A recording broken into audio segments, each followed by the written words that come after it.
Eu sou a Isabela. Eu sou a Flávia. E você caiu no Angu de Grilo. Grilo.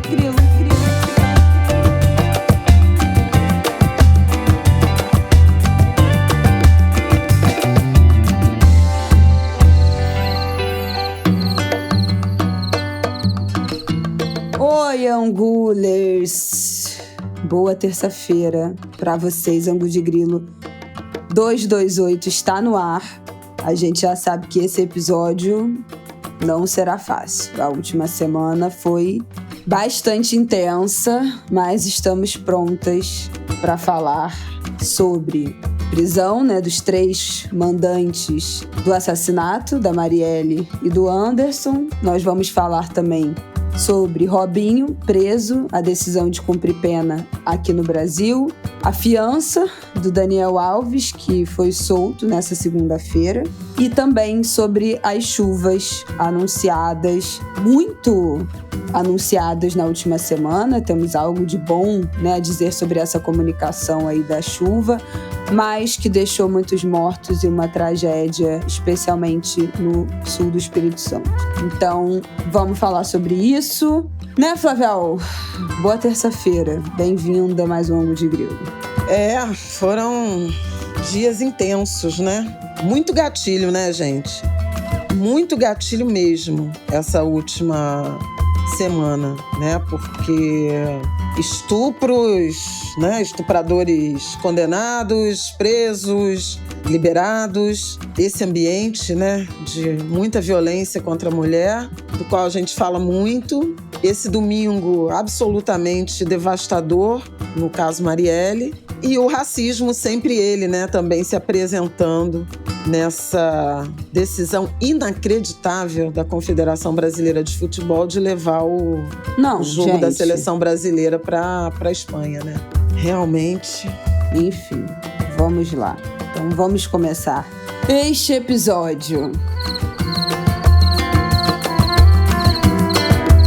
Bom, gente, eu acho que a essa altura, terça-feira, todo mundo já viveu, esse domingo infinito, com essa cobertura jornalística, com essa operação que começou logo às 6 horas da manhã, de domingo, uma operação que foi antecipada exatamente para evitar vazamento, que veio, a gente já tinha falado aqui, o caso tinha sido distribuído, sorteado para o Alexandre de Moraes, a gente tinha deixado esse pop-up aí na última semana do que iria acontecer, e essa operação no domingo de manhã, eu acho que foi acho que ninguém esperava, que fosse acontecer tão rápido assim, mas algumas coisas já estavam em vista. Eu acho que a gente pode dizer aqui que o envolvimento e essa prisão dos Brazão já não era exatamente uma surpresa, porque eles já tinham sido citados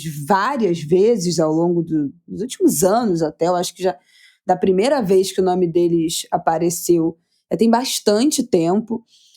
Eu acho que dentro do contexto carioca, a gente até pode falar disso depois, mas nunca fez exatamente sentido por que os Brazão e essa história dos loteamentos da milícia tinham a ver tanto com a Marielle, porque não era uma ligação tão óbvia, tão clara. Não dá para dizer que ela era o nome que lutava contra o loteamento das terras ilegais e da grilagem de terras da milícia nacional. Não era. Então, isso sempre foi um ponto de interrogação, podemos dizer assim, ou então pensar que teriam pessoas mais posicionadas sobre isso do que ela. Então, foi uma coisa que eu acho que nunca fez muito sentido na cabeça do carioca, mas eu acho que desde ontem, a gente está entendendo melhor esse contexto, entendendo melhor essa justificativa, essa motivação, digerindo, essas informações. Mas o nome dos Brazão não foi exatamente uma surpresa. Eu acho que a grande bomba do domingo e a grande surpresa, eu não vou dizer decepção, porque quem ainda tem algum tipo de crença na polícia como instituição, seja civil ou militar, e nos seus policiais, realmente é viver no mundo da lua. Então, decepção eu não diria, mas eu acho que surpresa pela sordidez do comportamento do Rivaldo Barbosa, que era o chefe, né, da Polícia Civil do estado do Rio de Janeiro. No dia em que Marielle foi assassinada, ele que tomou posse um dia antes, né? Chegou ao cargo um dia antes, foi nomeado pelo interventor na segurança pública no Rio de Janeiro, pelo Braga Neto. Apesar de alertas e informações da Polícia Federal contra a nomeação dele, Braga Neto passou por cima e o nomeou. Segundo Marcelo Freixo, ele até comentou, né, isso ao longo do domingo, que foi a primeira pessoa para quem ele ligou quando soube do assassinato da Marielle, foi para o Rivaldo. Ele, Rivaldo, que esteve no dia seguinte com a família de Marielle, que esteve com o Freixo, que deu entrevistas ao lado da família. Falou em todos os momentos que faria de tudo para descobrir, né, quem tinha matado e quem tinha mandado matar, qual era a motivação desse crime, quais eram os mandantes.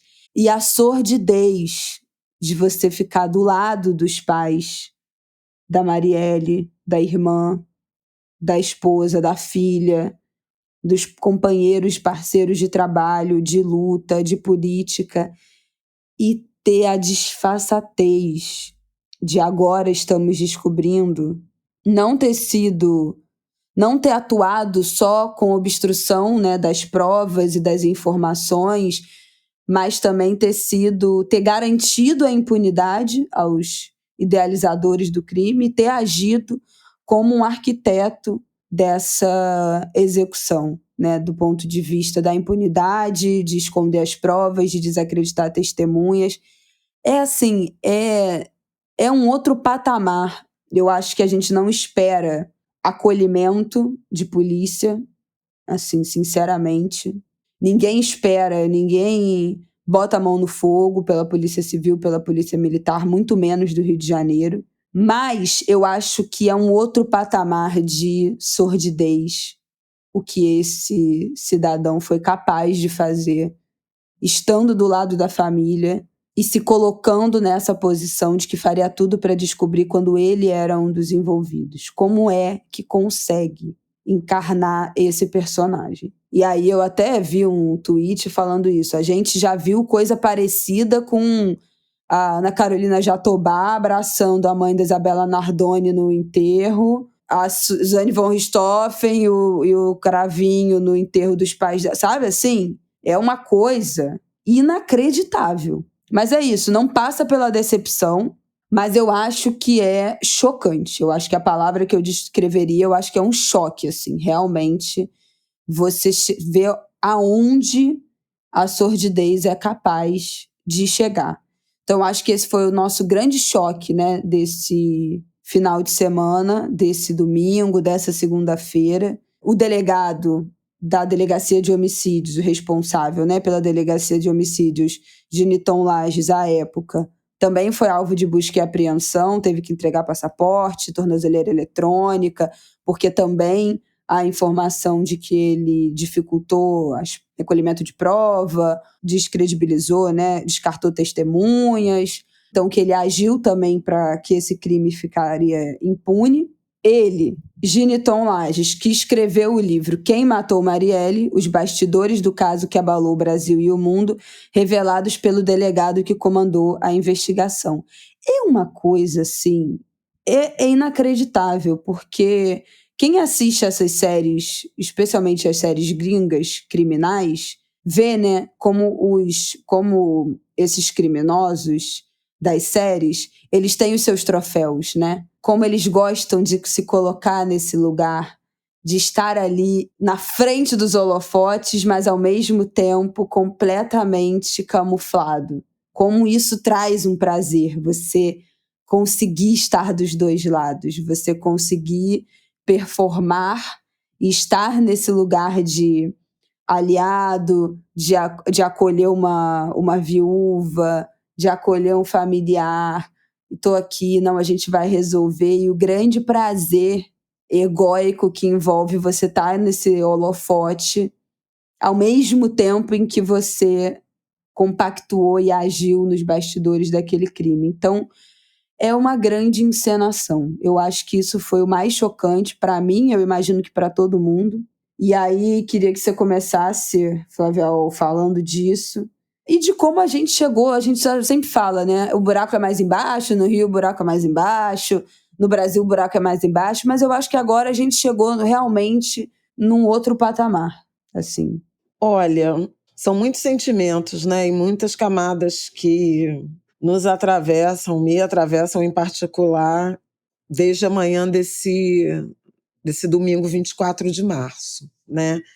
Faz muito tempo que se pergunta quem mandou matar e o motivo. Aparentemente, a Polícia Federal chegou nos mandantes e no envolvimento inesperado do então chefe de Polícia Civil do Rio de Janeiro, mas a questão da motivação ainda não está tão bem amarrada, a meu ver. Agora, a gente foi apresentado no fim de semana há mais alguns elementos desse quebra-cabeça. E eu digo que a motivação não está bem amarrada até aqui, inclusive com base numa apuração que eu acabei de fazer, lendo, e eu não cheguei ao fim, porque são 479 páginas do relatório da Polícia Federal sobre essa operação de ontem, e afora as 41 páginas da decisão do Alexandre de Moraes e 16 páginas, me parece, das considerações da Procuradoria-Geral da República. Então, assim, é meio defeito de cor, né, em um dia, né, para processar e comentar em menos de 24 horas.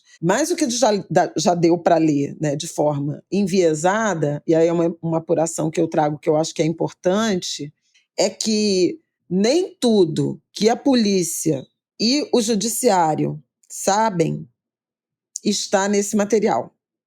Primeiro ponto é que há uma referência a estarem apresentados algum conteúdo dos anexos 1 e 2 da delação de Rony Lessa. Não sei quantos são os anexos, mas são mais, né? Certamente. E há coisas que nós não sabemos e que ainda não puderam vir à tona, certamente. Então, essa é uma informação importante, porque restaram muitas dúvidas a partir da operação de ontem sobre provas mais consistentes. A Polícia Federal fala de estar muito ancorada, né, na delação, no relato do criminoso, do executor, em razão, inclusive, do tempo decorrido e da dificuldade de cruzar informações 6 anos depois, né? Eles, por exemplo, mencionam que as big techs, os provedores de internet guardam por 6 meses, tem várias, as operadoras de celular por 5 anos, então tem algumas coisas que têm uma complexidade em razão do tempo decorrido. Mas, no entanto, eles trazem elementos bastante, eu não vou dizer robusto ou consistente, mas convincente na direção de imputar a Rivaldo Barbosa, no mínimo, a responsabilidade de obstrução de justiça em vários casos de homicídio, alguns de repercussão no Rio de Janeiro, entre eles o de Marielle. Só que no caso de Marielle, objetivamente, que acaba levando também à morte o motorista Anderson Gomes, ele teria tido uma participação já na dinâmica, o que é gravíssimo, porque assim, você pode falar que tem policiais corrompidos para atrapalhar investigações, para não chegar à elucidação de um crime. Mas você pensar que afora esse trabalho posterior ao crime, havia, na verdade, um acerto prévio em que ele deu orientação aos matadores, né, aos mandantes, aos criminosos, para como proceder, né? Há uma informação objetiva que o Rony Lessa reclama de uma dificuldade de seguir uma orientação do Rivaldo, que é Marielle não ser assassinada a caminho ou de saída da Câmara Municipal. Ele tem medo de uma politização exagerada e de uma transferência de foro. Aparentemente é essa argumentação, embora Otávio Guedes tenha até lembrado que federalização não passa por essa questão, digamos assim, de deslocamento. quando aparece a proposta de federalização, ela é por outra razão, do caso Marielle, e que inclusive é rejeitada por, entre outros motivos, a desconfiança da família em relação à federalização do caso durante o governo Bolsonaro, em razão dos vários sinais dados, né, sobre o desprezo, né, pelo caso, pelo episódio, pelo crime e pelas conexões de grupos políticos. A participação ativa, né, do Rivaldo Barbosa, em fase de apuração, quer dizer, é bom, ele está preso, não está ainda nem indiciado, nem foi denunciado pela Procuradoria-Geral da República, tampouco julgado. Então é importante, aliás, nenhum dos 3, né, presos ontem. É importante a gente ter isso em mente. São todos suspeitos, mas com evidências que, para a Polícia Federal, não restam dúvidas de que Domingos e Chiquinho Brazão foram os mandantes e que o delegado Rivaldo Barbosa participou da concepção, digamos assim, orientou a concepção e, na sequência, atuou para dificultar a elucidação do caso. E aí, nesse sentido, me chama muita atenção e me emocionou, em particular, a fala da Mônica Benício, viúva da Marielle. Ela foi a superintendência da Polícia Federal no próprio domingo, e na saída ela disse o seguinte, que não era incompetência, né? Era cumplicidade, não necessariamente com essas palavras, mas com essa ideia. Por quê? E aí vou recomendar para vocês o Assunto, com a Natuza Neri, de quinta-feira passada, quando ela faz com o César Tralli, que ele já traz alguns bastidores da investigação, sem imaginar naquele momento que a operação seria precipitada para o domingo, justamente porque eles estavam com medo de destruição de provas, de fuga, né, de alguma intervenção que prejudicasse as investigações, e montam uma operação para ser deflagrada num domingo, 6 horas da manhã. Inédito isso, né? Com dezenas de policiais federais mobilizados, gente do Ministério Público Federal e alguns nomes até da própria Polícia do Rio. Disfarçados, né, para não levantar suspeita quando entrasse nos condomínios e tal. Absolutamente surpreendente, gente. Eu tinha, enfim, dormido tarde, exausta no sábado, acordei depois das 9 da manhã, por volta de 9h30, com todo o circo já montado, assim. Achei que eu estava sonhando, né? Quando eu vi, assim, a primeira mensagem, porque tinham dezenas de mensagens no meu celular, o que é atípico para uma manhã de domingo, né? E aí, assim, Domingos, Chiquinho Brazão e Rivaldo Barbosa, oi? Sabe? Mas eu me perdi até no que eu estava falando. Eu mudei de assunto para falar da operação. Estou recomendando domingo, o Assunto, o Assunto com o César Tralli, na quinta. E o Assunto desta segunda-feira, que a Natuza conversa com o nosso colega Bruno Tavares. Também recomendo o Café da Manhã, da Folha, em que o entrevistado é o Chico Otávio, jornalista, colega com quem eu trabalhei durante muitos anos no Globo. Hoje ele não está mais no Globo, mas ele escreveu um livro que eu fui revisitar hoje no fim da manhã, ele e a Vera Araújo, que é outra craque, né? E o livro, o capítulo que eu fui buscar, que é justamente o início das investigações, cara, à luz do que a gente sabe hoje, é engraçado que o Chico responde pro entrevistador: você se surpreendeu, porque a família se surpreendeu, né, com a participação do Rivaldo Barbosa. E ele diz: não me surpreendi, porque desde lá de 2019 e tal, porque eles fizeram uma entrevista por e-mail com o Orlando Curicica. Eles pediram a entrevista porque a Delegacia de Homicídios dizia para eles, para o Chico Otávio e para a Vera Araújo, que eles estavam prestes a fechar a delação do Orlando Curicica, aquele que estava preso lá em Mossoró, em que ele ia confessar que mandou matar Marielle a pedido do Marcelo Siciliano, que foi um suspeito que apareceu logo no dia seguinte, lembra? E aí, já tinha um grampo feito com autorização judicial de um sujeito também de Associação de Moradores de Rio das Pedras, falando com o Siciliano, essa gravação. Todo mundo sabe quem mandou matar Marielle foi o Brazão. E, segundo o Chico, a polícia do Rio não considerou muito isso. E quando eles tentaram... Aí, como a delação do... Isso é o Chico explicando. Como a delação do Curicica não saía, toda semana a polícia arrumava mais um motivo. Falta acertar com o advogado, falta acertar com a mulher dele, falta não sei o quê. Alguém vai a Mossoró para assinar o acordo, bababá, bababá. Eles começaram a achar estranho e resolveram pedir uma entrevista para o Orlando Curicica. O juiz de lá da Vara de Execução Penal, que é responsável, né, por Mossoró, nega a entrevista presencial, mas autoriza uma entrevista por escrito. E nessa entrevista, o Curicica diz: não fui eu, estão tentando me imputar um crime, estão tentando disfarçar não sei o quê, e a delegacia de homicídio está totalmente vendida, bababá, bababá, para o crime organizado e tal. E aí o Chico Otávio diz: e quem estava, à época, na delegacia de homicídio e depois na Secretaria de Polícia Civil, era o Rivaldo Barbosa. Então, para ele, não foi surpresa o envolvimento do então chefe de Polícia Civil. Agora, é muito curioso, porque eu ainda estou lendo, mas tem um trecho aqui, porque não sei se a Isabela já comentou que o Rivaldo sai no Diário Oficial dia 8 e ele é nomeado, empossado na véspera do crime, né? E no dia seguinte ao crime, ele chama o Giniton Lages, que era o delegado da Baixada, para ser o delegado de homicídio, o delegado responsável pela investigação. Um cara da estrita confiança dele, como a Polícia Federal mostra.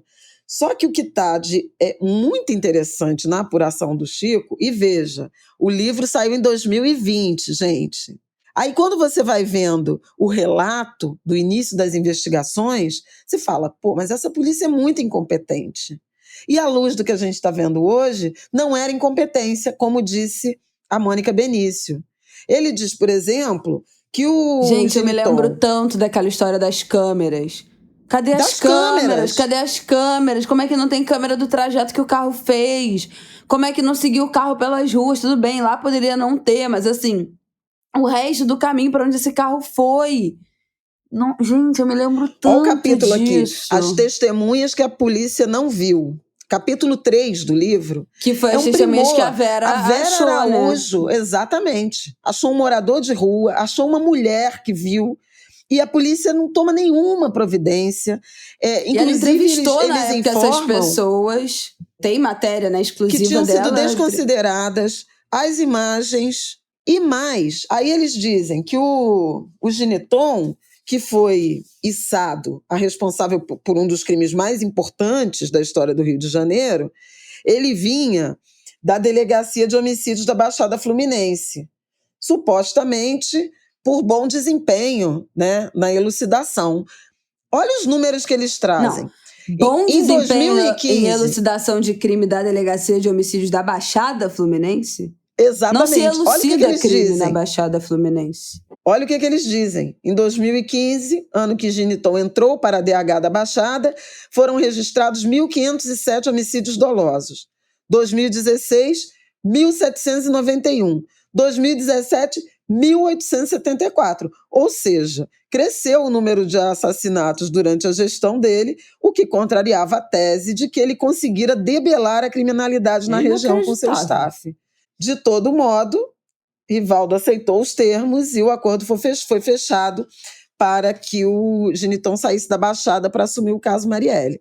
E aí, quando você vai lendo o capítulo, você vai vendo, desprezou testemunhas. Eles dizem que Marcelo Freixo e Luiara só foram depor a polícia sobre o crime no segundo semestre de 2018, que vários membros da equipe da Marielle só foram depor mais de um mês depois do crime.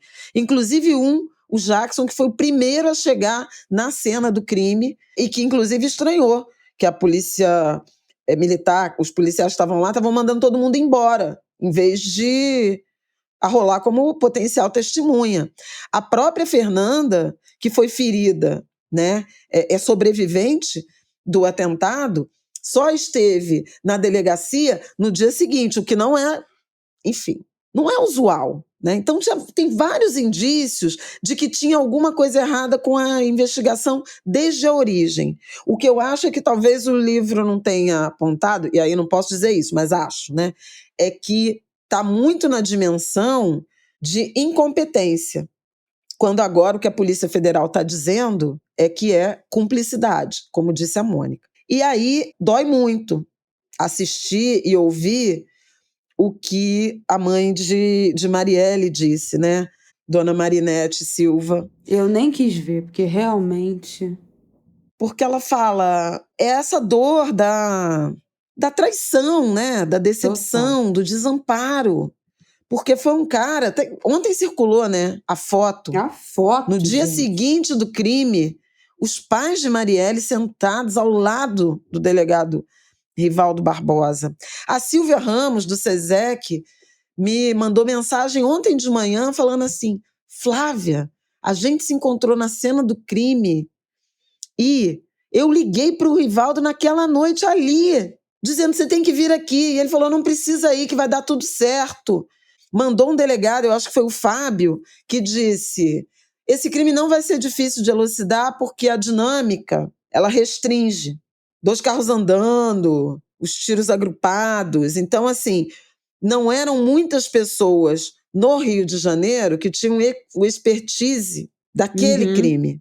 E, no entanto, os 2 assassinos só foram identificados e presos na antevéspera de o crime completar 1 ano, por esforço de 2 procuradoras do Ministério Público do Rio de Janeiro, do GAECO, a Simone Sibilio e a Letícia Emile. E também traz agora na delação a informação de que o Rivaldo rifou, né, os assassinos, os executores, para tentar preservar os mandantes. Não é isso que ele fala, que teve um momento que o Rivaldo falou, não tá dando para... Não dá mais para segurar, né? segurar, e aí escolheu rifar os executores para tentar preservar ao máximo possível os mandantes.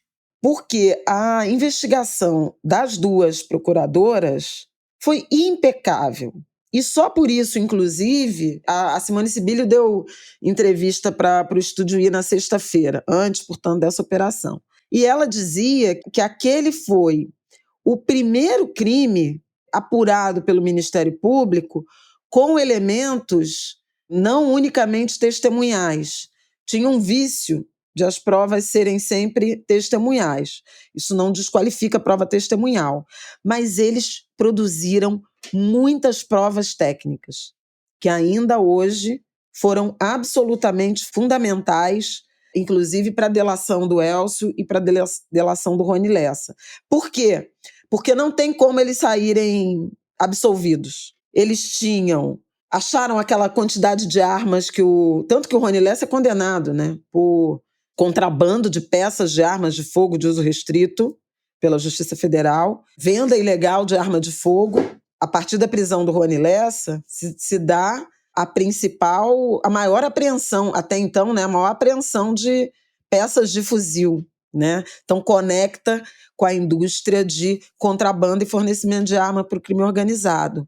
Mas eles vão descobrindo, eles quebram o sigilo do e-mail e veem que o Rony Lessa pesquisou a Marielle e a Luiara num serviço tipo um Serasa, de crédito, para ter acesso aos endereços dela. E isso depois vai confrontar com a ideia de que não pode ser na entrada e na saída da Câmara Municipal. Então ele vai investigar, por isso que ele descobre o endereço do Edu, na Rua do Bispo, foi o primeiro marido da Marielle, na Tijuca. Ele investiga a agenda, né, da Marielle, ele pesquisa ela, e tudo isso vai mostrando. Aí eles fazem a pesquisa do celular, que ficou desligado na hora do crime, de 5 da tarde até 11 da noite, que é justamente o horário, né, do percurso, de ir até lá, de fazer a emboscada, de cometer o crime e de retornar. Isso tudo elas. Aí tem o depoimento da mulher do Lessa, que diz que ele não estava em casa, derruba o álibi dos 2, porque eles dizem que eles estavam na casa do Lessa bebendo no dia do crime, não sei o quê. E a mulher fala, não, eu cheguei 5 horas, ele não estava em casa, E ele chegou bem tarde, porque eu vi ele chegando quando eu acordei para botar a criança na escola, não sei o quê. Então ela desmente o álibi. Então, assim, esse conjunto de provas, que depois vai dar, no ano passado, em 2023, com a delação do Elcio Queiroz, que ainda junta mais as peças, e a Polícia Federal acha o táxi que ele pegou. Lembram disso? A dinâmica do carro, né? Que ele conta, que vai picando a placa e jogando pelo Isso, caminho, por pela cima estação de trem. pela linha do trem. Enfim. Onde é que ele joga a arma, onde é que ele larga o carro, o caminho que Onde ele eles se faz com o carro. encontram, quem é o cara, que aí vão pegar o Suel, né, que é o ex-bombeiro, Exatamente. vão pegar o Orelha, que é o cara do carro, mostra essas conexões todas. Na medida em que vai desaparecendo neles a esperança de serem absolvidos, porque eles sempre negaram o crime, aí vai se abrindo a janela para delação. E o Chico Otávio, nessa entrevista no Café da Manhã, ele diz o seguinte: o que foi fundamental para você nesse caso? Aí ele fala, a Polícia Federal, porque eles não fariam uma delação para a Polícia do Rio de Janeiro, sabendo desse grau de contaminação. Claro. Então, no primeiro momento, o Curicica fala com o Ministério Público Federal, né? Ele está preso no Presídio Federal, e ele pede para falar com o Ministério Público Federal, e não com a Justiça ou com a Polícia do Rio de Janeiro, nem com o MP do Rio de Janeiro. Aliás, aparece também o nome de um procurador do Ministério Público Federal, que também estaria, no mínimo, em conluio, né, com o Rivaldo Barbosa. Então, isso é muito impressionante, não acabou, né? Ainda tem muito por ser investigado e desvendado, seja no caso específico de Marielle e Anderson, seja nas relações promíscuas do Estado com o crime organizado e com instituições policiais, com a Câmara Municipal, com os espaços de poder, né? Com a Assembleia Legislativa, tudo imbricado. E a gente sabe pouco, porque ainda tem muito mais trechos da delação premiada do Rony Lessa que não foram tornados públicos. Então, o que a gente tem ali é um...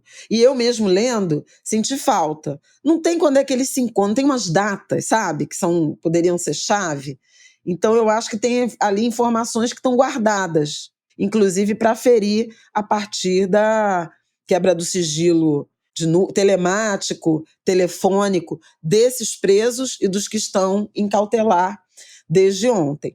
Porque foram presos o Chiquinho Brazão, José Francisco, o Domingos Brazão, irmão dele, Chiquinho Brazão, deputado federal, já expulso na própria noite de domingo do União Brasil, e que vai passar por um processo de cassação de mandato, mas a Câmara dos Deputados, que tem que referendar, né, a decisão de prisão, deve aprovar isso. Bom, o sinal que o partido deu já soltou a mão, né? Dificilmente a Câmara dos Deputados vai segurar, é o que se espera. Não se trata de um quadro, do ponto de vista da composição do parlamento, de grande importância, de nenhuma importância, né? Não era um deputado relevante, protagonista. Domingos Brazão, que é conselheiro do Tribunal de Contas do Estado, aliás, por isso que o caso primeiro foi para o STJ, né, Superior Tribunal de Justiça, e depois, a partir da referência ao Chiquinho Brazão, deputado federal, foi remetido ao STF e sorteado para Alexandre de Moraes, que o algoritmo também brinca, né? O algoritmo do Supremo Tribunal Federal. Olha, e ela fiou e ela fiar. Que fase. Rivaldo Cada Barbosa, coisa que a gente tem que comemorar. Rivaldo Barbosa preso, e mais 4 figuras que são importantes. Robson Calixto, o Peixe, que é um assessor do Domingos Brazão no TCE. Érica Araújo, que é a mulher do Rivaldo Barbosa e que teve bloqueio econômico, então de patrimônio, de conta, porque ela é suspeita de lavagem de dinheiro, de branqueamento, como eles falam, de branqueamento dos recursos, né, das propinas, do dinheiro, e fala-se 300 mil, 400 mil reais, né, que o Rivaldo teria recebido. E mais 2 figuras que são o Giniton, Lage, e o Marco Antônio de Barros Pinto. Um é delegado, o que assumiu a investigação, que escreveu um livro sobre o caso Marielle. E o Marco Antônio de Barros Pinto, que é um comissário também ligado ao Rivaldo. Eles tiveram, além de afastamento da função pública, né, essa quebra de sigilo aí, apreensão, busca e apreensão de telefone, de nuvem, e-mail. Então, isso pode trazer informações adicionais e, eventualmente, até mais recentes sobre essa movimentação, né, desse grupo. Agora, espera-se que, além do crime Marielle Anderson, haja evidências e, eventualmente, linhas de investigação sobre outros crimes praticados por esse grupo civil armado, né, por esse grupo criminoso, essa organização criminosa da milícia, no Rio de Janeiro, e até participação do delegado, ex-chefe de Polícia Civil, também na obstrução de justiça de outros crimes cometidos, seja pela milícia, seja pelo jogo do bicho, né? Tem muita referência à contravenção, mas se sabe que o escritório do crime é um empreendimento, né, terceirizado a serviço da contravenção, né? Adriano da Nóbrega, sim, Rony Lessa. atende a todos, presta serviço para várias categorias, né, de mandantes. E essa cadeia produtiva tem que chamar assim, porque você vai pensando na economia, né? Quem tem uma visão assim econômica, gente, é assim, é uma cadeia produtiva. Tem um cara que mata, tem um cara que fornece a arma, tem um cara que desaparece com a arma, tem um cara que arruma o carro, tem um cara que desaparece com o carro, tem um cara que monitora não sei o quê, tem um cara que dirige, o cara da emboscada, o cara do monitoramento. É surreal. É incrível a quantidade de nomes que aparecem no apoio, né? Você fala Domingos Brazão, Chiquinho Brazão, Rivaldo Barbosa. Rony Lessa, Elcio Queiroz, que aparece, que diz que foi chamado no dia para dirigir, mas o motorista originalmente seria o Suel. Mas aí tem Macalé, que fez a ponte, que já está morto também, entre os mandantes e os criminosos. Aí tem, eu anotei uma série de nomes que é inacreditável, a quantidade de nomes que vão aparecendo. O Guinho, Peixe, Orelha. Doutor Piroca. Olha, cada Ferreirinha, coisa. Fininho. E assim, é um empreendimento, é uma empresa, Total. né? De morte. Não, mas dá para fazer isso, um organograma, né, um mapa de todas essas conexões, e se a gente juntar, né, porque aí é isso, aí dentro dessa história aparece o nome da Regina Célia, ex-presidente do Salgueiro, que seria alguém que o Rony mataria na semana seguinte, mas não matou dada a repercussão, e que ele já teria tentado matar na virada do ano e não tinha dado certo. E aí já começou a circular a matéria de que quem foi do bicho mandante dessa morte encomendada da Regina Célia. Então você já conecta com o outro lado, né? Então, assim, é uma teia, né, completa, assim. Você vai... vão se cruzando essa prestação de serviço, né? A forma como essas pessoas estão conectadas, e várias dessas já mortas, é isso que você falou, o Macalé já está morto, esse tal desse doutor Piroca aí já está morto, todos, né, executados, sem solução, sem investigação, obviamente, também. Então, além, né, das pessoas envolvidas e tal, dessas na superfície, tem todo mundo que atua por trás, e é uma queima de arquivo permanente. Porque, de fato, assim, se tivesse rolado algo, eu acredito, né, alguma possibilidade de terem acreditado que o Elcio e o Rony fariam essa delação, eles não teriam nem sido presos vivos, né? Porque a gente sabe como funciona, né, o modus operandi. Não é dada a chance da prisão. É a execução e acabou, a queima de arquivo e foi. E é muito parte, especialmente dentro desse território da milícia, né, na Zona Oeste, É esse tipo de execução e, assim, não vira nem notícia direito, porque todo mundo sabe que é execução, e aí entenda-se que tem relação com a milícia, ou com o bicho, ou com algum tipo de crime, e fica por isso mesmo. Passa, teve um tiroteio no estacionamento do Barra sei lá o quê, uma execução de alguém, no trânsito na Barra. Gente, infelizmente, assim, é a coisa mais comum. Toda semana se tem notícia de execução encomendada de pessoas que fazem parte dessa teia criminosa. Então, eu acho que também é surpreendente que o Lessa e o Elcio tenham chegados vivos até esse momento de conseguir fazer essa delação, ter essa delação homologada e isso ter realmente virado essa operação. É uma coisa que é isso, não costuma acontecer. Não é o padrão, né, desta galera. Acho que ainda tem muito que a gente vai falar e tratar sobre isso. É evidente que a vitória de Lula, o compromisso que Flávio Dino assumiu quando tomou posse no Ministério da Justiça, tratando a elucidação desse crime como uma questão de honra, né? E a entrada da Polícia Federal com mandato para operar livremente na investigação foram essenciais para a gente chegar onde chegou. Agora, é um pedaço, ou é um céu, um pedaço de céu que se abre numa nuvem gigantesca, que para descortinar vai demorar, porque são muitas as conexões e a podridão, né, da institucionalidade do Rio de Janeiro com o crime organizado. E repito, disse isso na época da delação do Elcio de Queiroz, e repito agora, ele revelou, e agora mais e mais nítido, uma estrutura totalmente carcomida de poder público, de confusão, de promiscuidade entre Estado e crime organizado, incluindo a polícia, incluindo a política. E isso precisa ser descortinado, a gente tem que tirar esse bolô, sabe? Escancarar as janelas, deixar o sol entrar e limpar tudo. É a chance, né? Porque as conexões com a política e são absolutamente constrangedoras.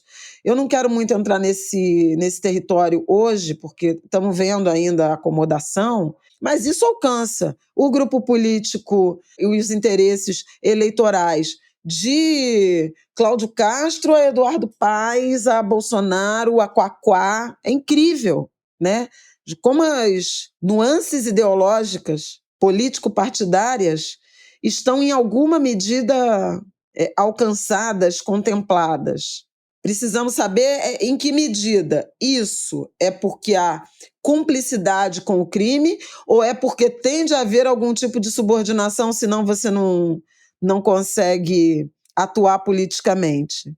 Essa é uma interrogação importantíssima.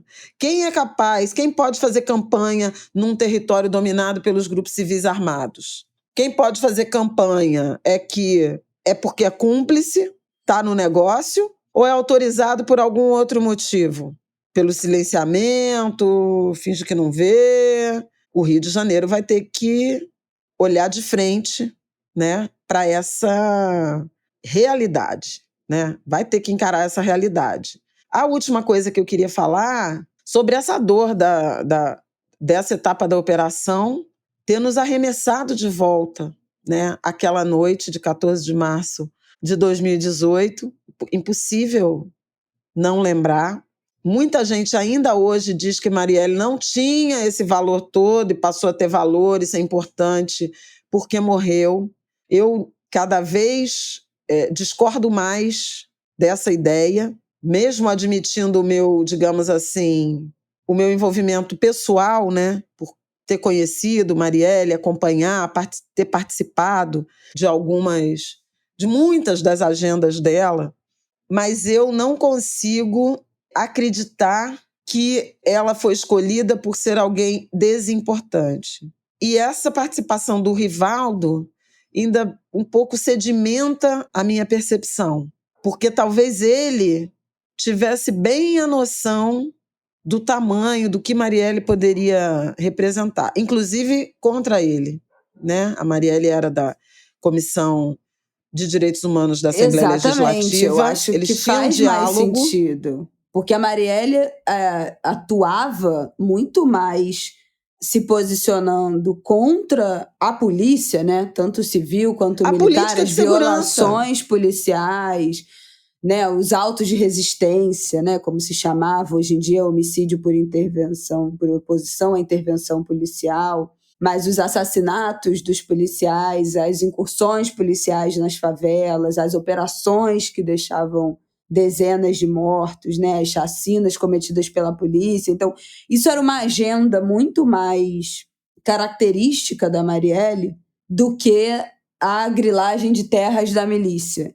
Tudo bem, assim, eu acho que também tem uma interpretação que eu li, né, algumas pessoas falando desde ontem, que ela e o pessoal tinham votado contra, né, o projeto do Brazão, essa PL da grilagem, que depois foi até julgada inconstitucional, votou contra no primeiro turno, votou contra no segundo turno, e seria cortar um mal pela raiz antes que ela pudesse trazer problemas, porque ela já tinha feito uma fala falando para a população não aderir a esses loteamentos em áreas ilegais da Zona Oeste. Pode ser, é isso, é o que se tem, né, de informação. Ainda que pareça muito desconexo, pode ser, é o que nós temos, né? Vamos digerir essa informação. Mas, de fato, não era a primeira agenda, né, da Marielle. Faz muito mais sentido uma agenda de embate com a polícia do que com a milícia, ainda que a gente saiba que a milícia é um braço, né, se não os dois da polícia. Você falou que que é o momento, né, de recomeçar revirar essa construção, essa estrutura da Polícia Civil, das polícias no Rio de Janeiro, começar do zero.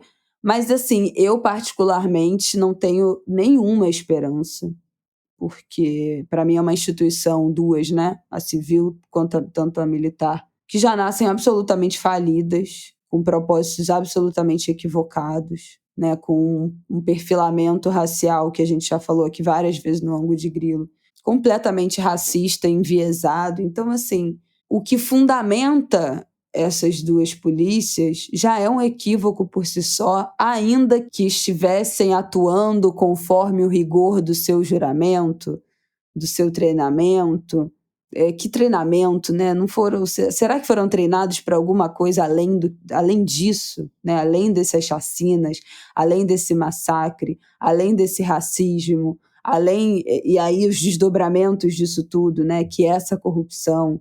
É muito complicado, gente. Assim, eu não tenho, sinceramente, odeio ser a voz do pessimismo aqui, mas eu não tenho nenhuma esperança de que isso vá fazer com que se abra a caixa de Pandora da polícia do Rio de Janeiro e se construa, então, a partir de agora, uma polícia um pouco menos corrupta, ou que os corruptos passem a ter medo, ou que sejam todos presos, investigados pela corregedoria de uma nova polícia civil e militar. Tipo assim, isso não vai acontecer.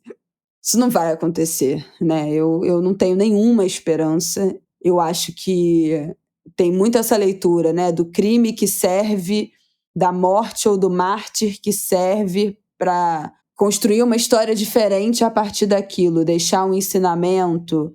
E desde então nunca mais tudo foi como era antes e tudo melhorou. E de uma morte não ser em vão, né, ter um propósito de reconstruir algo, de transformar uma sociedade. E eu sinceramente acho que a morte da Marielle e o Anderson não nos ensinará rigorosamente nada. Além de que, no menor sinal de acolhimento de um delegado, de um policial, nem nisso você pode acreditar. Então eu acho que a gente não sai melhor, a gente não sai mais esperançoso, a gente não sai com o sentimento de a justiça está sendo feita, né? Que justiça é essa que foi obstruída, negada, escondida, comprada durante 6 anos, Então, né, Os assassinos ainda não foram condenados, né? Eles não foram julgados. Que resultado é esse, né? Não tem absolutamente nada de produtivo, de bom, não tem nem bom a palavra, mas assim, sabe? Nenhum tipo de transformação vai sair dessa história. É só indignação, é só sordidez, é só crueldade, é só tristeza, é só, sabe? É só mágoa, é só traição. Então, assim, as maiores tragédias do mundo embutidas nessa história. Então é tudo realmente, assim, desolador, triste, revoltante, enojante, acima de tudo. Alguém tem que ter esperança, né, Flávia? Eu não quero perder totalmente a esperança, enfim, por ser uma mulher jornalista, comunicadora que, enfim, insiste, né, no Rio de Janeiro, insistimos, né, no Rio de Janeiro, e, enfim, também acho que o tempo é uma divindade, é uma abstração, então às vezes a gente fala, pô, precisaram 6 anos, mas assim, 6 anos numa encarnação, num processo histórico, não é nada, entende? E assim, pensar que a verdade apareceu, né? A gente estava com quase 2 séculos do caso do Valongo soterrado, e ele veio à tona num momento improvável. E tem tanta história sendo recontada a partir de uma dimensão, de uma compreensão de tempo que não é da nossa intimidade, mas que precisa ser. E aí é nesse sentido que eu queria não fazer algum tipo de ode à justiça, mas lembrar que foram 2 procuradoras que encontraram os assassinos, lembrar que o Rony Lessa foi condenado pela Justiça Federal por uma juíza federal, e acho que na Justiça Estadual também por uma juíza. A importância de a gente ter mulheres nessas funções, a própria proposta de federalização que surge lá da Raquel Dodge, foi a PGR, né? Mulher Procuradora-Geral de Justiça. Tem uns sinais assim que você vê, né? Envolvendo o caso Marielle. O papel da Anistia Internacional, e a Jurema ontem me chamava a atenção para isso. Desde um primeiro momento, a Anistia defendia uma comissão independente, autônoma, para cuidar das investigações. Era uma proposta, à luz do que a gente sabe hoje, absolutamente necessária, precisa em relação ao que era necessário para efetivamente desvendar o caso, se livrando, né, da contaminação da política, dessa corrupção, dessa promiscuidade entre polícia e política.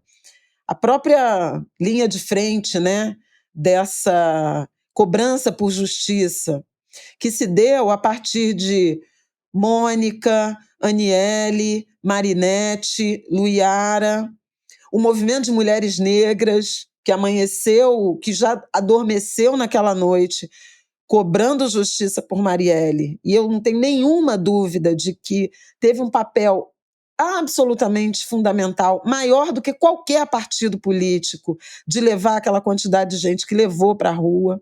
E ressignificar as várias camadas do que Marielle representava aquela época e continua representando. Era, assim, uma mulher negra, bissexual, mãe, acadêmica, favelada, defensora de direitos humanos, com uma agenda, com as aspas que eu preciso colocar, identitária, mas ela não era só isso. E talvez essas pessoas soubessem mais do que muita gente que tem como atribuição compreender o cenário político. A Marielle não fica maior porque ela é assassinada. O tamanho dela é que fica evidente quando ela é assassinada. Mas ela já tinha esse tamanho.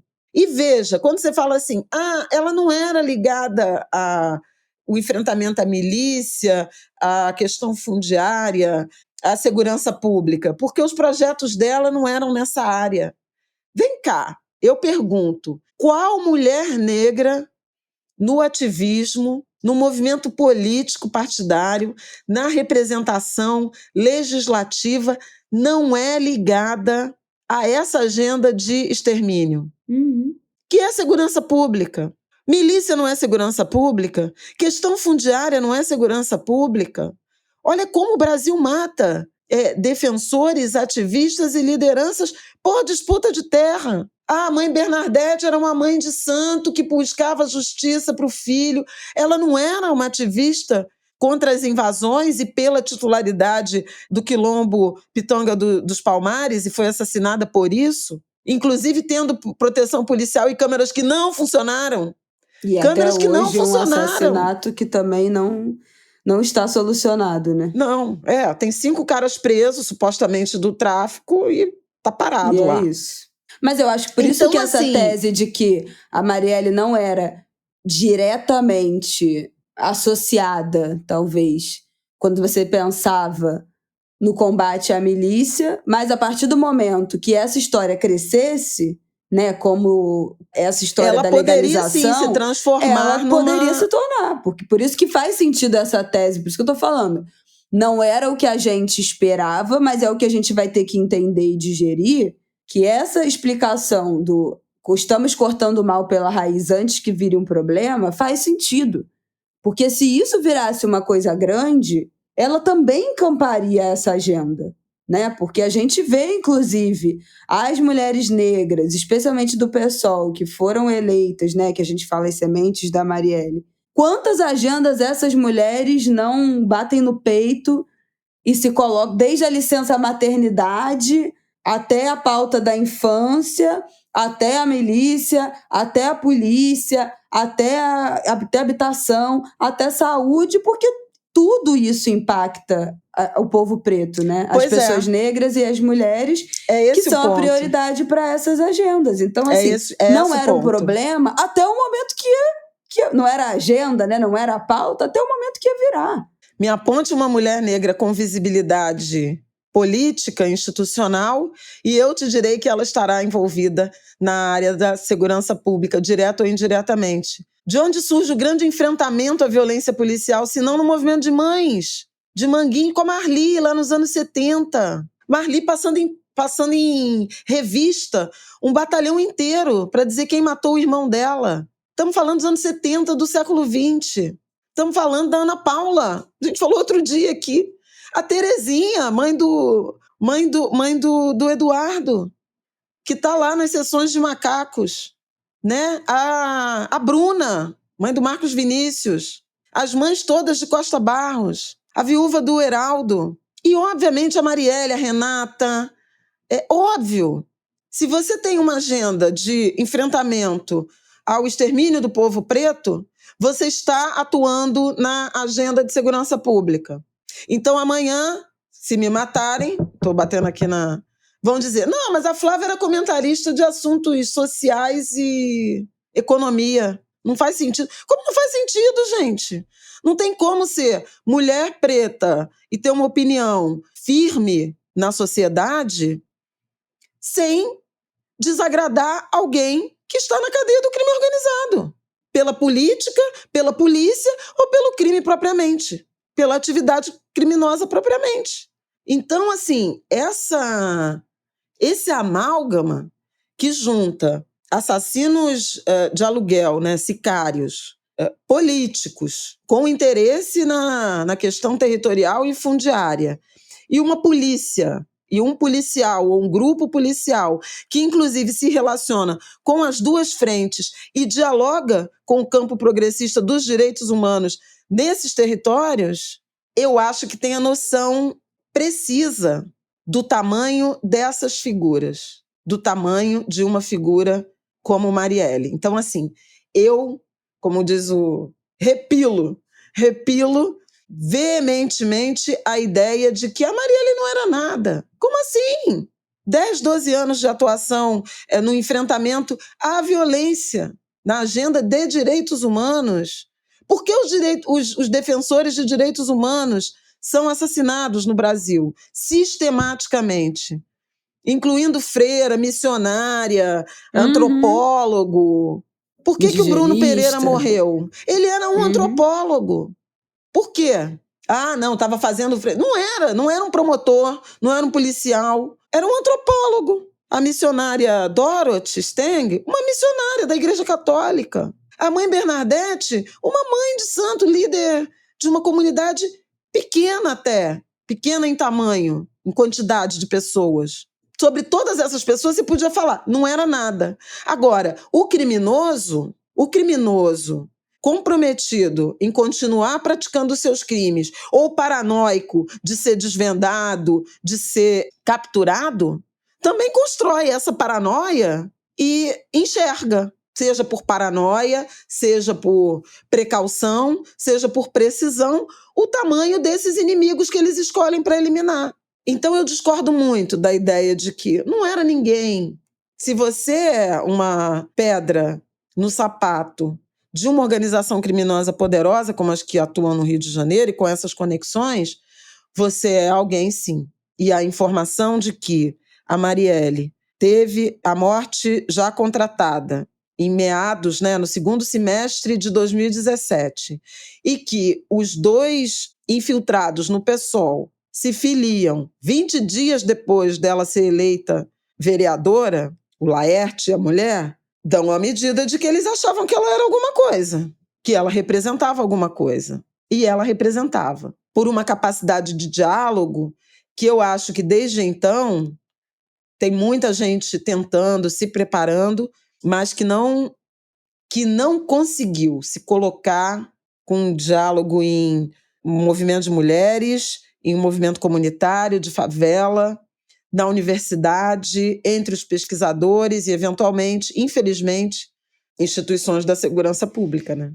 A voz dela tinha um potencial de ecoar, que poucas pessoas no Rio de Janeiro, naquele momento, e hoje mais do que nunca, têm ou teriam. É isso. Eu acho que quem é carioca, quem votou na Marielle, não foram poucas pessoas, né? Ela foi uma vereadora muito votada, muito 46 mil conhecida. votos na primeira eleição, 5ª mais votada, né? E com uma atuação que era, enfim, supostamente, à sombra do Freixo. Então, assim, ela construiu, em muito pouco tempo, um protagonismo, um capital político. Tem um capítulo do livro que fala disso, da intenção dela se candidatar ao Senado em 2018. Sim. Eu acho que foi exatamente esse momento de virada, né? Daquela terceira, aquela primavera, né? Das mulheres de 2015, né? Daquele momento ali, Eduardo Cunha e tal. Foi aquela primeira eleição depois disso. Então, esse chamado, né? Essa necessidade de representatividade, de pensar em candidatas mulheres, vote em mulheres negras, vote em pessoas pretas. Isso chegou a outro lugar nessa eleição. Então a Marielle foi essa candidata assim icônica, né, que muita gente conheceu e divulgou e fez campanha e apostou dentro desse discurso de não, beleza, agora é hora da gente votar numa mulher e votar numa mulher preta. Vamos dessa vez dar um voto diferente. Então, acho que junto com essa trajetória, né, que a gente estava vivendo nesse debate aí feminista ou de gênero, né, chame como quiser, ela foi uma figura extremamente divulgada e conhecida e reconhecida e importante. Eu acho que a gente sempre soube que a Marielle era extremamente importante e eu acho que a comoção e a quantidade de gente que esteve lá naquele dia seguinte na Cinelândia da manifestação é o retrato disso, de como para nós cariocas ela sempre teve aquele tamanho. E eu acho que muita gente não entendeu, especialmente pessoas de fora do Rio, né? Que mobilização gigantesca é essa por uma vereadora? Mas para a gente que estava nesse contexto, não tinha outro sentido senão uma mobilização gigantesca por uma vereadora. E foi muito surpreendente para mim, e aí falo pessoalmente mesmo, como essa indignação e essa imagem da Marielle, como essa dor foi tomada pelo Brasil inteiro. Porque ela tinha até aquele momento, né, ela era alguém que atuava localmente. Ela era muito conhecida aqui, ela era muito, né? Mas realmente foi um simbolismo que a gente estava muito apostando, né, nesse significado. A ala progressista, a ala da esquerda, estava entendendo a importância dessa representatividade finalmente, ali um pouco, né, um começo disso naquele momento.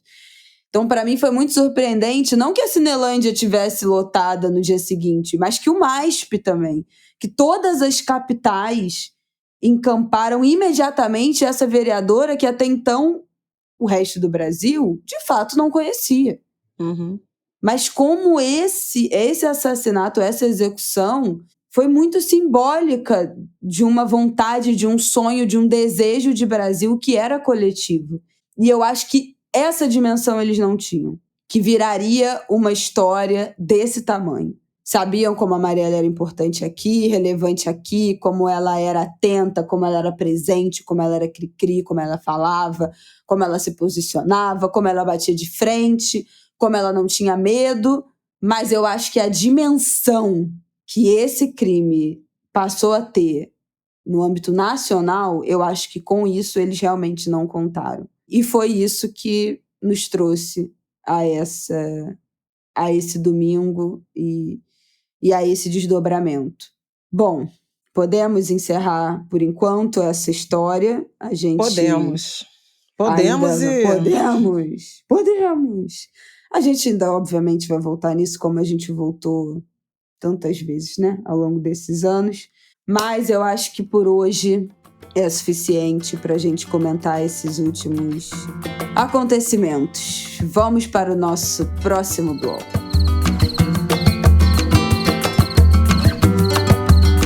Gente, eu quero passar rápido na história do Robinho, porque a gente já falou, né, disso na semana passada, a gente tinha deixado esse pop-up, que o STJ julgaria, né, a homologação da condenação dele aqui no Brasil. Ele não poderia ser extraditado, né, para cumprir a pena na Itália, porque é cidadão brasileiro, está em território brasileiro, mas teria essa votação, o cumprimento da pena aqui. Por 9-2, o STJ decidiu na quarta-feira passada que o Robinho vai cumprir, sim, a pena de 9 anos que ele foi condenado, né, na Itália, vai cumprir aqui no Brasil, e foi preso na própria quarta-feira. Ele vai entrar com recurso, né, no STF. Ele já teve um pedido de habeas corpus negado pelo ministro Luiz Fux, né? Qual foi o procedimento? A Corte Especial do Superior Tribunal de Justiça, que são os 15 ministros mais antigos, eu não sei se mais antigos ou mais velhos de idade, acho que os mais antigos, que formam essa corte, decidiu por 9-2, foram 11, né, votantes, que ele teria de cumprir a prisão, poderia cumprir a prisão no Brasil, quer dizer, havia requisitos para ele cumprir a prisão, né, pela qual ele foi condenado na Itália, no Brasil, e por um quórum menor, a decretação imediata da prisão. Quem assinou foi a ministra Maria Tereza, presidente do STJ, Maria Tereza Assis Moura, o que foi simbólico também, né? Uma mulher assinou o ofício dizendo que ele teria de ser preso. Aí isso foi para Justiça Federal, que expediu o mandado de prisão, e ele foi preso, né, na quinta-feira à noite pela Polícia Federal. Foi para o presídio de Tremembé, em São Paulo, está cumprindo a pena de 9 anos de prisão por participação nesse estupro coletivo. Deve possível que ele saia, né, em 3 anos e meio, exatamente, 3 anos, talvez pelo até menos 3 anos detido em regime fechado. É isso, mas foi efetivamente preso, e acho que foi uma sinalização importante da justiça brasileira, do STJ, não só de sinalizar que um criminoso, um brasileiro que cometeu crime no exterior, não estará livre, estará impune se conseguir fugir para o Brasil. Acho que tem um recado importante. E mais importante ainda, à luz do crime cometido. O Brasil é um país que, como nós sabemos, banaliza, né, a violência contra a mulher, incluindo a violência sexual. Foram quase 75 mil registros de estupro, a maioria de vulneráveis, de meninas, principalmente meninas com menos de 13 anos de idade, segundo o Anuário Brasileiro da Segurança Pública do ano passado, dados 2022. Então tem uma sinalização. A defesa do Robinho tentou um habeas corpus, antes, né, da prisão, um habeas corpus no Supremo Tribunal Federal. O relator foi o ministro Luiz Fux, negou o habeas corpus e ele está preso. Mas a defesa ainda vai apresentar recursos tanto no STJ contra a decisão, e deve ir ao STF, e quer submeter o pedido de habeas corpus à turma e, eventualmente, acho que até ao plenário. Mas a realidade é que o Robinho foi preso por estupro, né? Um estupro cometido em 2013, portanto, mais de 10 anos atrás. Por isso que eu falo dessa coisa do tempo como divindade e... Enfim. Ai, gente, mas é muito tempo, né? É muito tempo, mas...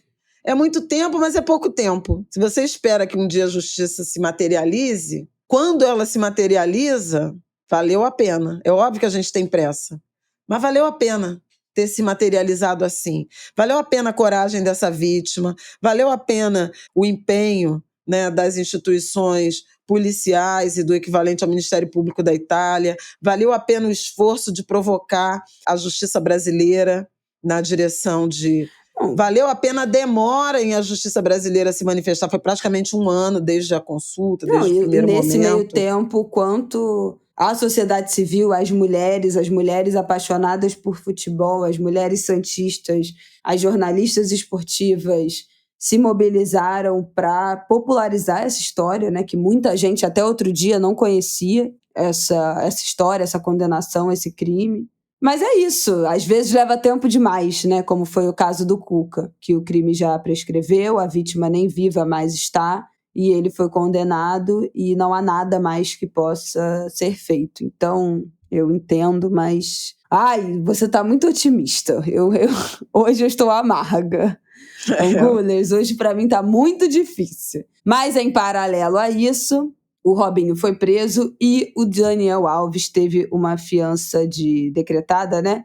Estipulado valor de fiança de 1 milhão de euros para comprar a sua liberdade condicional. Isso foi estipulado na semana passada e ele finalmente pagou e foi libertado, deixou a prisão, né? Melhor dizendo, após o pagamento da fiança nessa segunda-feira de tarde. Ele entrou com recurso, né, a partir da condenação, vai aguardar em liberdade, estava preso desde janeiro, da virada ali do ano, né, de 2022 para 2023, foi preso preventivamente, depois virou, agora, né, condenado, mas depois de pagar esse 1 milhão de euros, foi solto. O Ministério Público de Barcelona vai recorrer dessa decisão, já recorreu, pedindo para que ele volte à prisão. Ele, lembrando, né, foi condenado a 4 anos e meio pelo o crime de agressão sexual. Para deixar a prisão, ele teve que, obviamente, vai ser obrigado a manter distância, né, da vítima, de todos os locais de trabalho e que ela frequente. Não pode tentar se comunicar com a denunciante, não pode deixar a Espanha e deve comparecer semanalmente ao Tribunal de Barcelona. Então... Outra coisa que realmente desceu muito mal, né, na semana passada, porque claro que o Daniel Alves teria condição de pagar essa fiança, ainda que fosse 1 milhão de euros, a gente falou aqui, né, que ele... Imagina a quantidade de dinheiro que ele tem, a gente já tinha falado disso na história da indenização, né, da vítima, que quem pagou foi o Neymar, que era só uma questão do acesso ou não das contas dele, porque esse dinheiro para ele saía no xixi, né, não significava nada, porque ele é trilhardário, porque ele tem uma carreira de 20 anos de sucesso absoluto no futebol estrangeiro, né, europeu. Então, assim, não tem brasileiro e europeu, então, assim, não há dinheiro no mundo. Não há fiança que pudesse ser estipulada que ele não pudesse dar um jeito de pagar.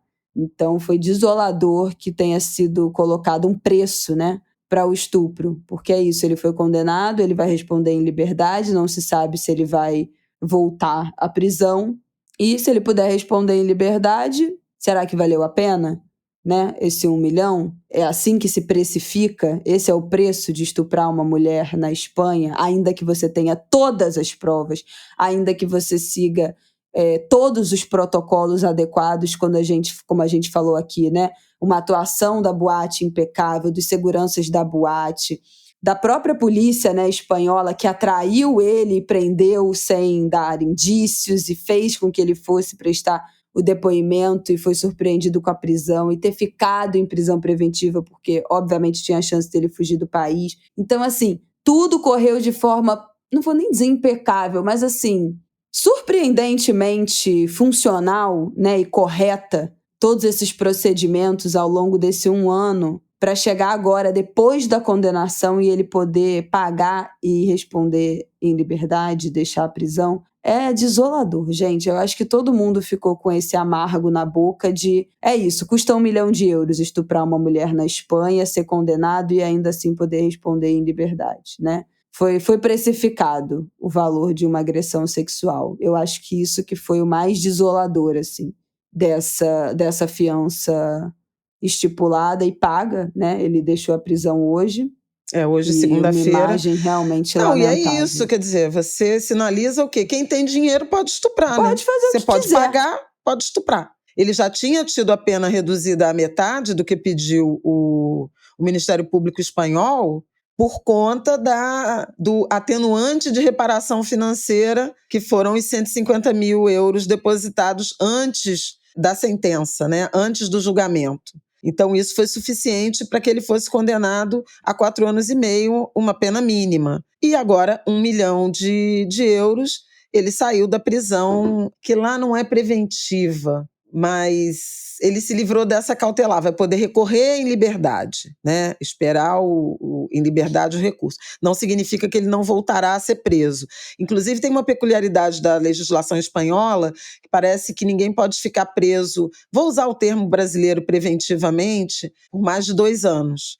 Então, no fim do ano, ele seria solto de qualquer maneira, estaria recorrendo, então ele não seria preso, estaria respondendo em liberdade. Ele não respondeu em liberdade porque havia a possibilidade de fuga, ser estrangeiro, por ter recursos, etc.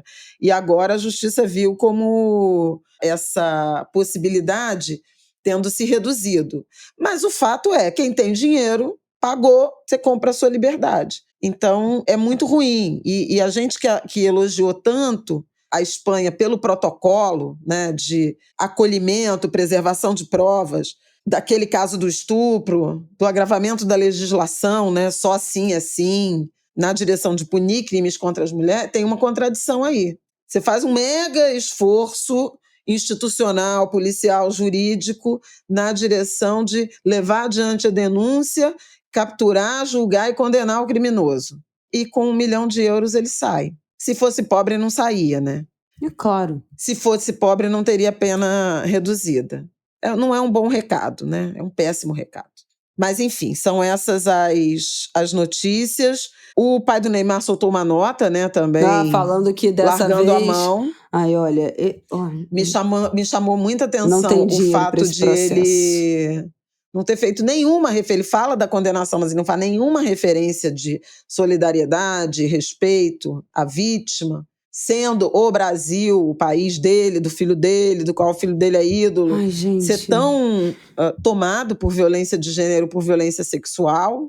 Enfim, fica aqui a nota, né? Não surpreende, traz uma... prêmios piores brasileiros de todos os tempos. Quem são os concorrentes? Meu Deus. E aí, no mais, não sei se você tem mais alguma coisa para... Ai, nada. Dizer, não. Quero acabar esse episódio, eu não aguento mais. Eu só concluiria, Depressão, porque tristeza. A seleção brasileira, né, tá com um técnico novo, o Dorival. O Dorival também deu uma declaração lamentável, eu não aguento, né? mais. Se tiver tido, se houver crime, se houver... Gente, eu não posso falar palavrão aqui, porque minha mãe não deixa eu falar palavrão aqui, não digo, eu sou cerceada. Mas assim, inacreditável. Tipo assim, o cara foi condenado. Ele foi condenado, tem todas as provas, ele tentou mudar a versão 200 vezes. Sabe assim? O Robinho também, essa história ainda, essa broderagem com o Robinho, o cara já tá condenado há anos. Não cabe mais recurso, acabou.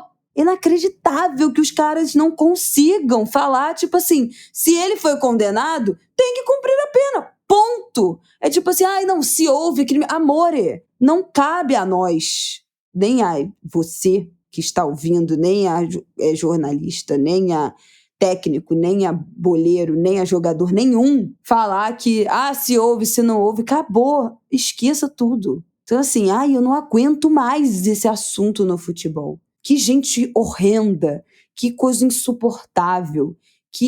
Olha, meu lamento para as mulheres jornalistas esportivas que trabalham com futebol, que trabalham com esporte, as torcedoras, as mulheres que fazem parte de torcida organizada, que amam esse esporte, porque assim, é de uma insalubridade que realmente surreal, inacreditável. Então, mas não era isso, é porque eu falei do Dorival, mas para dizer que a seleção, ela já destilou sua raiva, sua fúria. Não dá! Mas é que, na verdade, é um comentário para remeter a uma edição que nós já tivemos, que você vai apurar aí rapidamente e vai identificar, mas é que a seleção está jogando, né? Jogou o primeiro amistoso contra a Inglaterra, lá no Reino Unido, no sábado, e hoje, nesta terça, dia que você estará ouvindo o Ângulo de Grilo, vai jogar com a seleção espanhola em Madrid. E aí escolheram o Vinícius Júnior para dar entrevista hoje, sozinho. E ele fez um depoimento emocionado, dramático, falando dos efeitos do racismo, do quanto isso faz mal a ele, de que às vezes ele pensa em desistir. Isso está muito presente numa edição do Angu em que a gente falou do caso dele e dessa pressão por fazê-lo falar e fazer baila Vinícius, dança Vinícius, responde aí com teu futebol e tal. O quanto esse menino é maltratado, inclusive por essa espetacularização. O quanto foi equivocado marcar um amistoso na Espanha, quando ele continua sendo alvo de racismo. E os comentários nas redes sociais continuam sendo racistas contra ele. Então, assim, de novo, a CBF que silencia, que não se posiciona em relação aos crimes sexuais cometidos por ídolos do futebol brasileiro, é a mesma que continua expondo a sua maior promessa, né? Seu maior jogador hoje, a essa violência. É muito impressionante.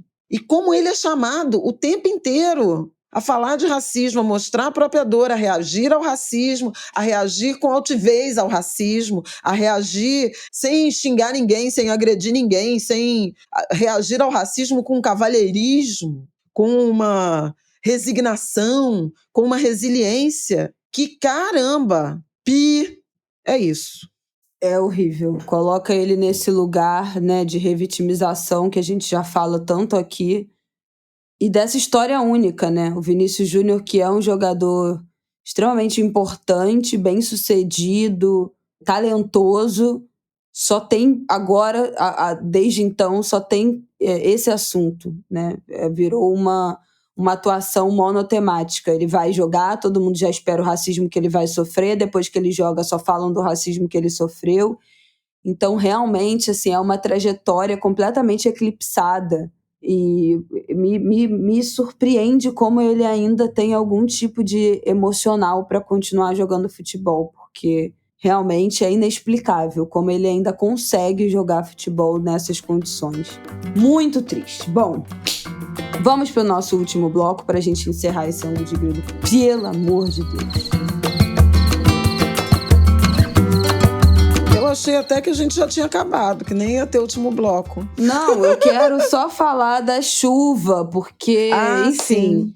Eu não sei nem o que a gente falou da chuva na semana passada, a gente nem falou, né, dessa chuva, a gente falou do calor. Não, porque a chuva, começaram os avisos na terça-feira, né? Pois o Angu já tinha saído, aí a gente postou por aí, né? Exatamente, a gente falou daquele calorão, da onda de calor do final de semana retrasado, de qual era a previsão para o outono, o Laninha chegando e tal, e aí na terça-feira começou um grande alarde com essa chuva de potenciais catastróficos, especialmente no norte do Rio de Janeiro, do estado do Rio, né? Na Baixada Fluminense e na região serrana, de 300 a 500 milímetros de chuva, mais do que a chuva da tragédia de Petrópolis de um ano atrás, mais do que a chuva da tragédia do Morro do Bumba.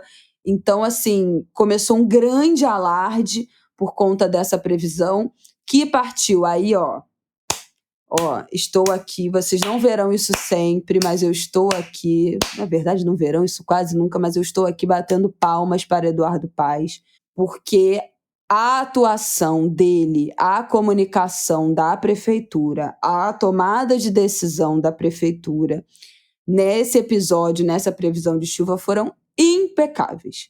O Eduardo Paes tem muitos defeitos e gerenciar crise definitivamente não é um deles, né? Ele é extremamente atuante em eventos de crise, catástrofe climática, ele é muito presente, né, nesse tipo de evento climático, de tragédia, extremamente atuante, presente. Então, já na noite de quinta-feira, ele já dormiu no centro de operações, soltando boletins várias vezes ao dia, junto com a Raquel, a meteorologista que ficou...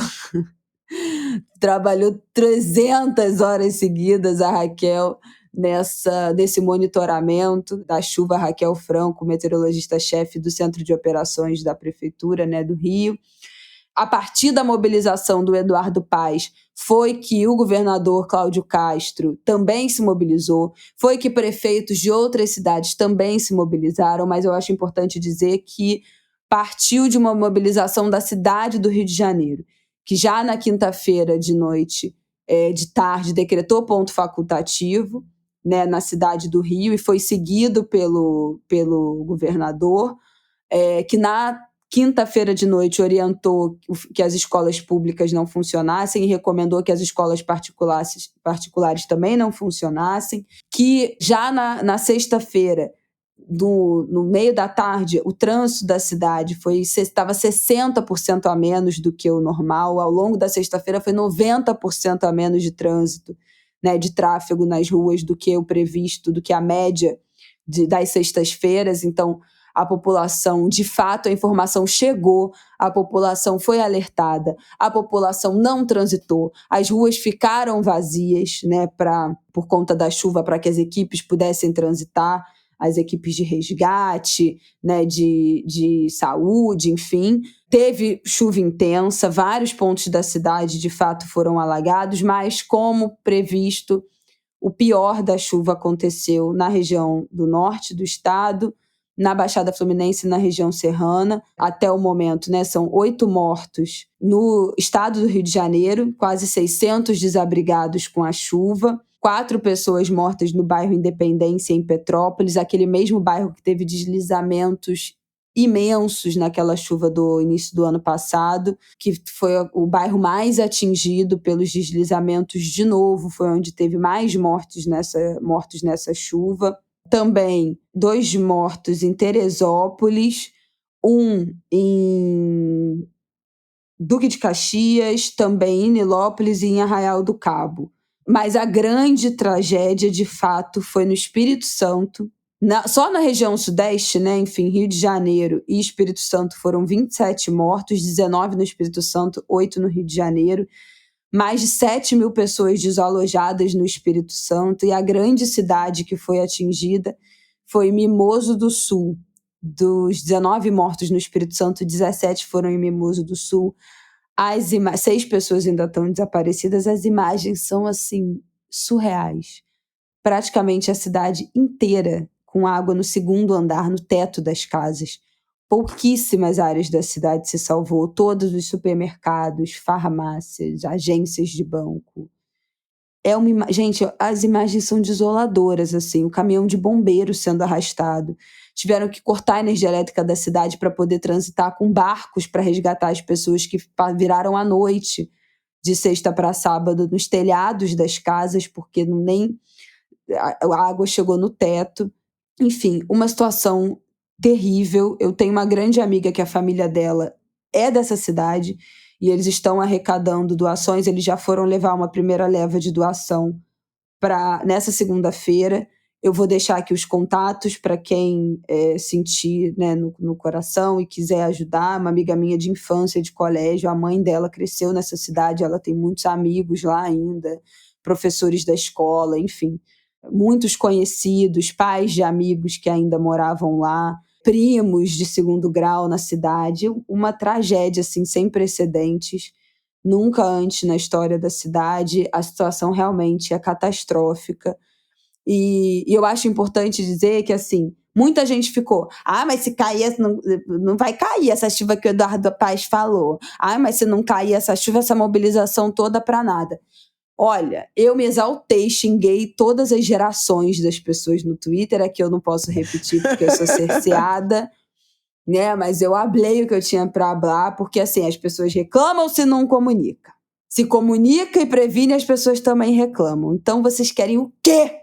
Que vocês querem? Desde o início, a previsão de chuva não era tão intensa para a cidade do Rio de Janeiro. Era para a Baixada, região serrana, norte do estado, onde se concretizou. Tem cidades no estado do Rio de Janeiro que também estão embaixo d'água. Bom Jesus de Itabapoana, embaixo d'água, né, no norte do estado. Petrópolis, norte Então, do estado, assim, porque é vizinho ao Espírito Santo, né? E a região serrana também, né, gente? O sul do Espírito Santo, as cidades embaixo d'água. Então, assim, que bom que o Eduardo Paes fez esse alarde, porque gerou uma onda de mobilização para o governo do estado e para os outros municípios, né? Mas extremamente importante esse alarde. Eu acho que foi um caso de sucesso, né? O quanto o estado Concordo. E a cidade do Rio se mobilizou, de fato, se protegeu, se precaveu da chuva. A gente ficou com medo mesmo, era para ficar, porque no final das contas, com essa mobilização toda, foram 27 pessoas mortas com uma chuva. Não pode morrer gente de chuva. A gente está em 2024, todo ano. Meu Deus, eu não aguento mais aqui no Ângulo de Grilo falar disso. Todo ano a gente fala aqui de tragédia de chuva. Não pode chover nem 100, nem 200, nem 300, nem 500 milímetros e morrerem 30 pessoas por causa de chuva. Porque não é a chuva que mata. A gente já falou disso, né?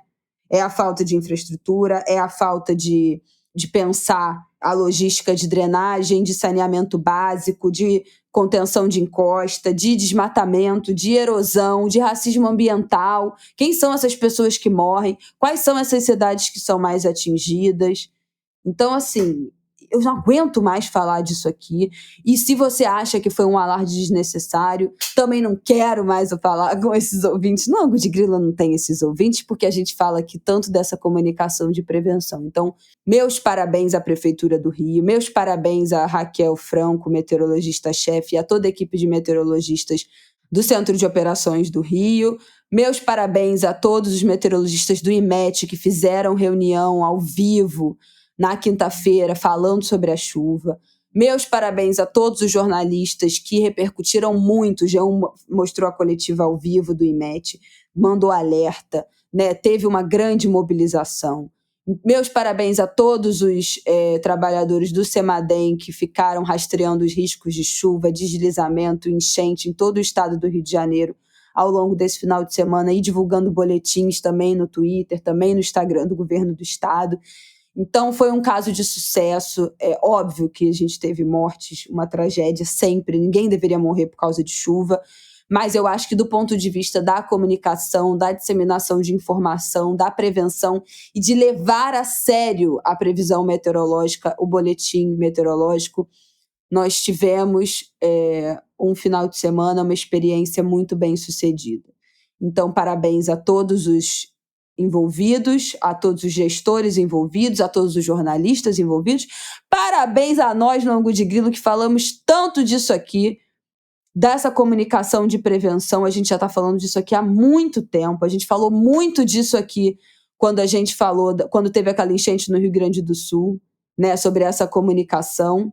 Então, parabéns a todos nós que divulgamos essas informações. Você que mandou no seu grupo de amigos, no seu grupo da família, que mandou no grupo da escola do seu filho. Eu fiz isso tudo, tá? Fiquei perturbando todo mundo quinta-feira, sexta-feira, no WhatsApp, no Instagram, no não sei o quê. Então, vocês que divulgaram para sua pequena rede, para os seus amigos, alarmaram, assustaram, mandaram os velhos ficar tudo dentro de casa. Gente, conseguimos. É esse o caminho, estamos no caminho, estamos nos comunicando bem melhor. Ficou, acho que, um excelente aprendizado dessa experiência para as próximas chuvas que, infelizmente, virão. É isso. Eu acho que foi um bom ensaio, né, para a gente ter em mente como modelo de enfrentamento a essas condições cada vez mais extremas, frequentes, intensas, das transformações, das mudanças, da emergência climática. Fica a dica. Acabou? Gente, chega. Acabou. Pelo amor de Deus. É isso, Angulers. Misericórdia. Mais um Ângulo de Grilo no ar, episódio 228. Vencemos. Boa terça-feira para vocês. Semana que vem a gente está de volta com os desdobramentos, o que mais acontecer nesse país infernal que é o Brasil, muitas vezes. Boa semana, tá se é possível ter uma boa semana. Ai, gente, eu tô amarga. Boa Páscoa, gente. Depois Sexta-feira Santa. Boa Páscoa, boa né, Sexta-feira Santa. Aos cristãos, aos católicos, enfim. Aos que não acreditam, mas aproveitam a oportunidade para confraternizar, essa data, né, pelos encontros de fé, comer a canjica de Oxalá na sexta-feira. Tem que fazer. Né? Ver as pessoas queridas. Não pode comer. Gente, ela não me deixa comer carne, não, tá? Ela fica de mal comigo. Que eu como carne, às vezes, na sexta-feira. Mas você que come carne, que não come carne, que seja uma oportunidade para descansar, para confraternizar, para encontrar a família, né? Para recarregar as baterias depois dessa semana difícil aí que a gente teve. Um beijo, até terça-feira que vem. Beijo, beijo.